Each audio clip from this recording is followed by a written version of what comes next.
Hola, ¿cómo está? ¿Cómo le va? Bienvenidos a una nueva emisión de Impacto Económico. Así iniciamos la semana, analizando los números y los rostros detrás de ellos. Vamos con titulares. Trump celebra aprobación del presupuesto fiscal 2018 de Estados Unidos con orden de iniciar inmediatamente la construcción del muro fronterizo con México. También aprobaron partida en contra de Cuba. Desde este lunes, China comienza a emitir contratos futuros sobre petróleo denominados en su moneda, el yuan. En nuestra lista vamos a explicar la importancia de este paso en la fijación de los precios del oro negro. Y allí también está nuestro tercer titular. El objetivo del gobierno de Xi Jinping es que la mercancía hecha en China sea la más vendida del mundo con la mejor calidad. De eso hablamos en nuestro recorrido 360.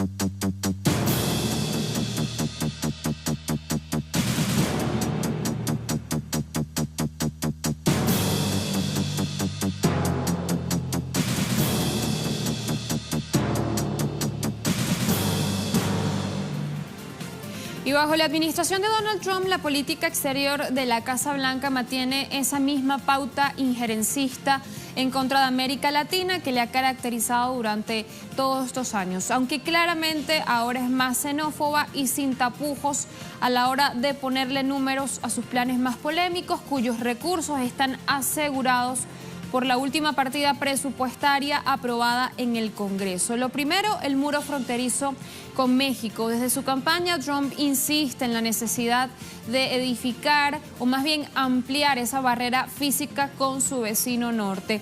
Mucho se puede hacer con 1.600 millones de dólares otorgados para construir y reparar el muro fronterizo, decía en Twitter en referencia directa a la cantidad prevista en el presupuesto bipartidista de gastos del gobierno que fue aprobado hasta finales de septiembre, cuando concluye el año fiscal 2018. Trump convirtió en ley ese plan ya hace 2 días después de que fuera aprobado por la Cámara de Representantes y el Senado estadounidense.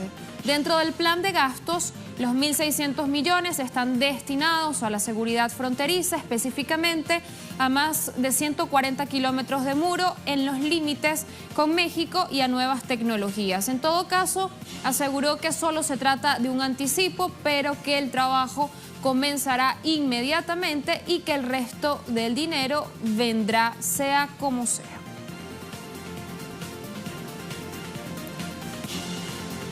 Y en esa misma partida presupuestaria se incluyen 20 millones de dólares para un cambio de gobierno en Cuba. Los fondos para la subversión habían sido recortados por Trump en el año fiscal 2017, aunque realmente la cifra real dedicada a las agresiones contra Cuba es mucho mayor y proviene de distintas fuentes a la del Congreso. La polémica ley Helms-Burton de 1996 estableció la obligación de otorgar dinero a estos programas desestabilizadores en contra de la mayor de las Antillas. En este sentido, cada administración desde entonces ha variado la cifra exacta, que como promedio se mueve entre los 10 y los 20 millones de dólares. ¿Y para qué es utilizado este dinero? Bueno, entre otras cosas, para la creación de grupos mercenarios, becas para promover falsos liderazgos entre los jóvenes cubanos y la guerra sucia también en Internet, que se financia con parte de ese dinero del Congreso, que también es un negocio para los grupos de la Florida que se lucran con las agresiones a Cuba. Entre otras noticias, en medio de un contexto internacional adverso en el plano económico, Bolivia sigue su curso a contracorriente de esto y se afianza en América Latina como una potencia productiva. Los siguientes datos así lo demuestran. Un informe emitido por el Ministerio de Economía y Finanzas Públicas del Estado Plurinacional indica que el Producto Interno Bruto del país pasó de 9.574 millones de dólares en 2005 a 37.816 millones de dólares en 2017. El desempeño positivo del PIB se debió al crecimiento de sectores no extractivos, es decir, diferentes al petróleo y el minero, que contribuyeron con el 80% de la producción nacional. Asimismo, los principales sectores que más aportaron al PIB fue el agropecuario, que creció 7,8%, seguido por las industrias de alimentos y bebidas, construcción, transporte y comunicaciones, comercio y administración pública, que crecieron entre 5,8 y 5 puntos porcentuales. La cartera de economía boliviana señala además que solo en 2017 la industria de la manufacturera representó el 18,6% del PIB y el sector de establecimiento financiero el 14,3%, considerando la composición de la producción boliviana. Muy bien, fíjense ahora, a pocos días de haber cumplido 80 años, la mayor empresa de México, Pemex, sigue registrando pérdidas. En términos de producción, datos difundidos por la Secretaría de Energía del país revelan que durante febrero de este 2018 la petrolera produjo la cantidad más baja de gasolina en 28 años.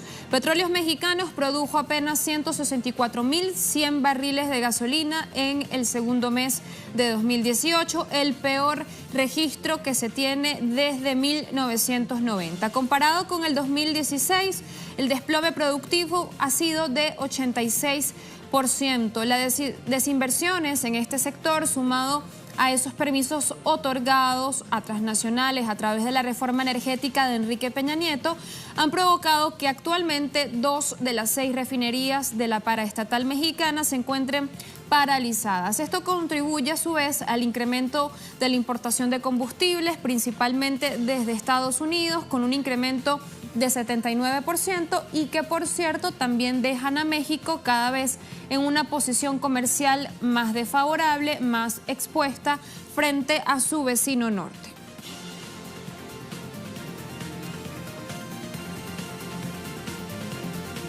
Y pese al relato triunfalista del gobierno de Cambiemos, los números del mundo laboral revelan un panorama grisáceo para los trabajadores de Argentina. Las políticas económicas de Mauricio Macri no solo han incrementado la precariedad en términos de calidad de empleo, sino que además sus programas de ajuste siguen golpeando duramente el bolsillo de los asalariados.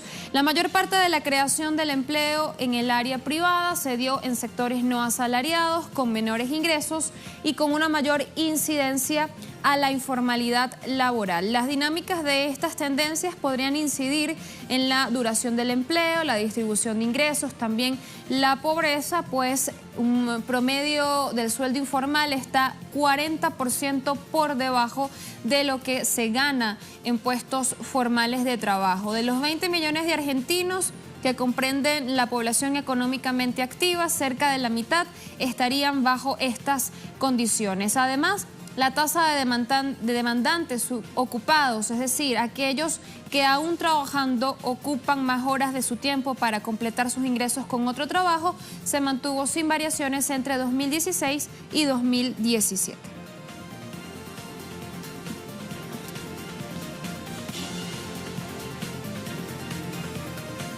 Y la estatal petrolera colombiana Ecopetrol enfrentará sanciones del Ministerio de Ambiente a razón de la crisis ambiental que ha afectado la flora y fauna del municipio de Barranca Bermeja, ubicado en el norte de Santander, y que ha sido generado por el incontrolable derrame de crudo que se ocasionó el pasado 12 de marzo. El ministro de Ambiente de Colombia, Luis Gilberto Murillo, aseguró que el gobierno colombiano tomará medidas contundentes y ejemplarizantes.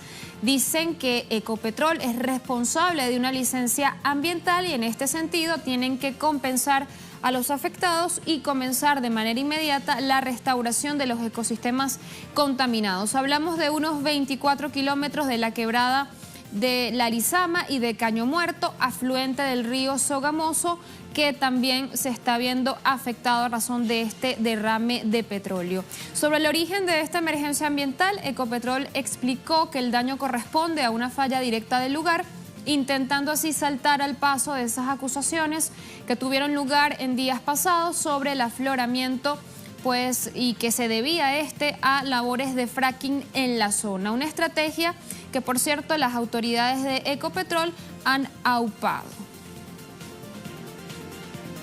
Si toca tomar medidas sancionatorias, hay que hacerlo. Ya tenemos casi se tiene por parte de la ANLA casi una lista, porque Ecopetrol realmente no acogió el llamado de la ANLA de actualizar el plan de contingencia, y eso ya es algo que nos genera mucha dificultad. También, mira, aquí son evidentes, como usted viene acá, y yo lo hice la semana pasada, son evidentes las pruebas, lo que refleja que no se respondió a esta contingencia con toda la capacidad y toda la celeridad que puede Ecopetrol, lo cual me parece supremamente grave, y asimismo otras medidas. Sin embargo, si encontramos que Ecopetrol no facilitó información o escondió información que era relevante para evitar que una tragedia como esta sucediese, se agravaría mucho esta situación y estaría sujeto a drásticas sanciones muy ejemplarizantes por parte de la ANLA. Resulta curioso en todo caso que después de 2 semanas sea cuando el Ministerio de Ambiente colombiano se disponga a iniciar las investigaciones pertinentes. Nos preguntamos desde aquí si algo tendrán que ver esas facilidades que desde el Ministerio de Minas y Energía, el de Hacienda, la Agencia Nacional de Hidrocarburos e incluso la propia cartera del Ambiente han otorgado al negocio del fracking en Colombia. A propósito de ello, tenemos este artículo desde el Centro Latinoamericano de Geopolítica, lo recomendamos, titulado "El fracking quiere seducir a Colombia". Allí se habla de este polémico método de extracción y de cómo la directiva de Ecopetrol argumenta la urgencia, según su punto de vista, de mejorar las reservas petroleras de este país, que se calculan, por cierto, que solamente van a alcanzar para 5 años más a través del fracking. Ecopetrol lo respalda y asimismo las autoridades colombianas. Momento de hacer la primera pausa en Impacto Económico. A la vuelta, nuestro recorrido 360, hablamos de China. Ya venimos.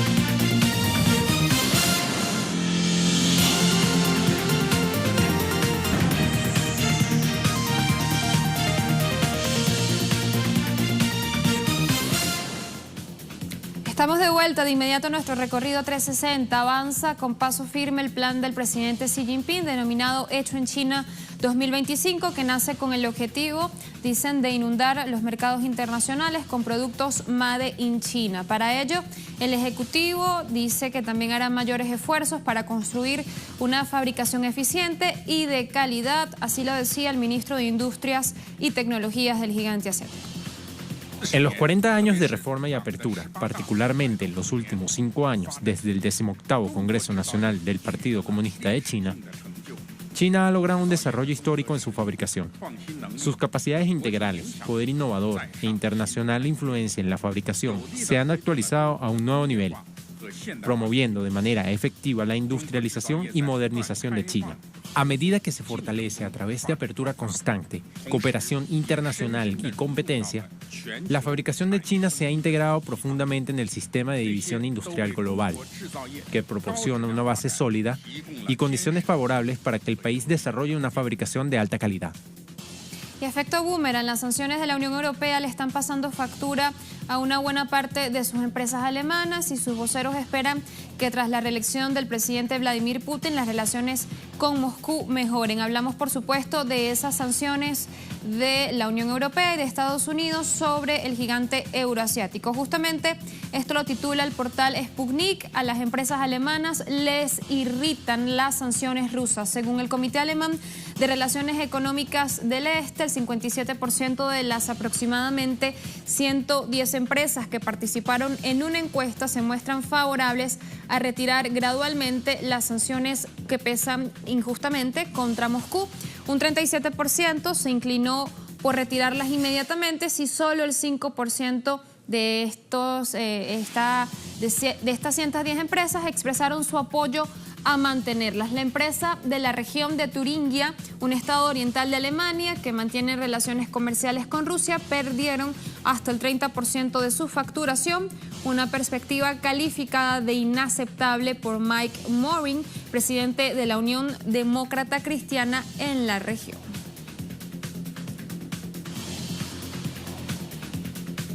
Y el rojo de las cuentas públicas francesas en 2017 alcanzó un 2% del PIB galo. Según datos del Instituto Nacional de Estadísticas, en concreto, la deuda estatal sumó 1,71 billones de euros al cierre del ejercicio fiscal, mientras que el endeudamiento de los gobiernos locales sería de 201.500 millones de euros y el de la Seguridad Social 226.000 millones. Como porcentaje del PIB, el gasto se situó en el 56,5%, mientras que los ingresos aumentaron al 53,9%. En cuanto a la evolución del PIB en el cuarto trimestre de 2017, la economía francesa creció apenas un 0,7% respecto al trimestre anterior, dando pues a entender que va vigorizando, pero que todavía está a paso lento.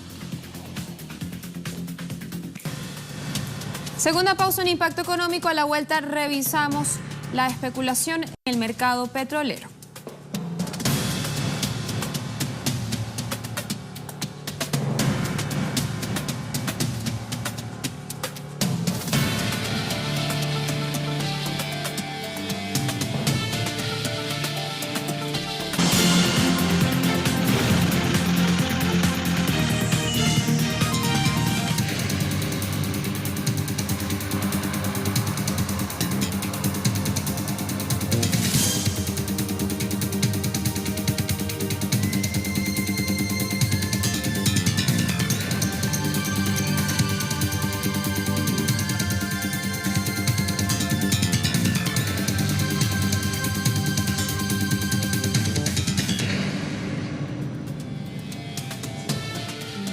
El Petroyuan debuta en las grandes ligas de las finanzas mundiales. Así se titula el artículo más reciente del economista mexicano Ariel Noyola, en donde explica cómo China comienza ya desde este lunes a emitir contratos futuros sobre petróleo denominados en su moneda, los yuanes, a través de la Bolsa Internacional de Energía de Shanghái, INE por su sigla en inglés.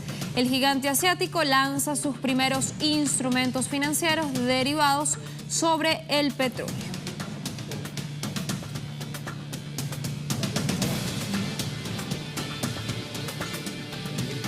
El debut del Petroyuan representa en todo caso un gran cambio en el mercado mundial de energía, y es que la discusión sobre los precios del petróleo ganan cada vez más terreno en el tablero geoeconómico, y esto tiene que ver con la lógica y las variables que determinan la cotización internacional del crudo. Vamos a revisar cómo. El funcionamiento del sistema económico global se abastece de energía fósil, donde el petróleo es la principal fuente de alimento. En la dinámica geopolítica, esta posición le ha convertido en objeto de deseo y de continua controversia, en particular sobre las formas en las que su precio es fijado. En una investigación del Centro Estratégico Latinoamericano de Geopolítica, CELAG, hecha por el economista Francisco Navarro, se expone una de las variables de mayor incidencia dentro del debate: la especulación financiera. Gracias al intenso desarrollo de la innovación de las finanzas, los mercados de futuro y derivados gozan de infinitas posibilidades de lucrarse sin que para ello existan regulaciones. De acuerdo a la amplia gama de productos financieros, se encuentran los contratos de futuros y las opciones. Un contrato de futuro, el cual es un acuerdo que obliga a las partes contratantes a realizar una compra-venta de una mercancía en una fecha futura determinada y a un precio acordado previamente. También está la opción de compra, que si bien no obliga a una persona a comprar esa mercancía en una fecha concreta y a un precio determinado previamente, para adquirirla debe pagar una prima que perdería en el caso de no ejercer su derecho a compra. Estos productos financieros se negocian mayormente en las dos principales bolsas del mundo para los mercados financieros energéticos, la New York Mercantile Exchange y la londoniense Intercontinental Exchange. Navarro explica que bajo esta dinámica, dado un escenario de precios alcistas, los derivados de futuros atraen una demanda especulativa que consecuentemente alimenta la espiral inflacionaria. Por ende, apuestas que se hicieron hace 6 meses tienen incidencia o son determinantes en los precios finales. En todo caso, la especulación financiera tiene un rol potencial sobre la determinación de los precios del crudo. Hablamos que al menos 30% del incremento del precio del petróleo hasta 2006 es imputable a este hecho. Goldman Sachs calcula que el impacto del factor especulativo en el precio del petróleo es de 40%, mientras que Global Research eleva esta estimación hasta un 60%, al menos hasta 2008.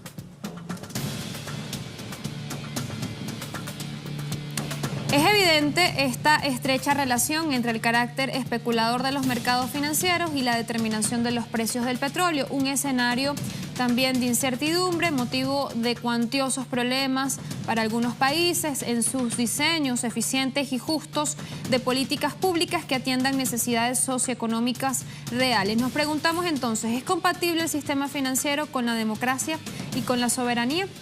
Así despedimos esta emisión de Impacto Económico, un tema que da mucha tela que cortar y seguramente estaremos ahondando a mayor profundidad en una próxima emisión. Será hasta mañana. Chao, chao.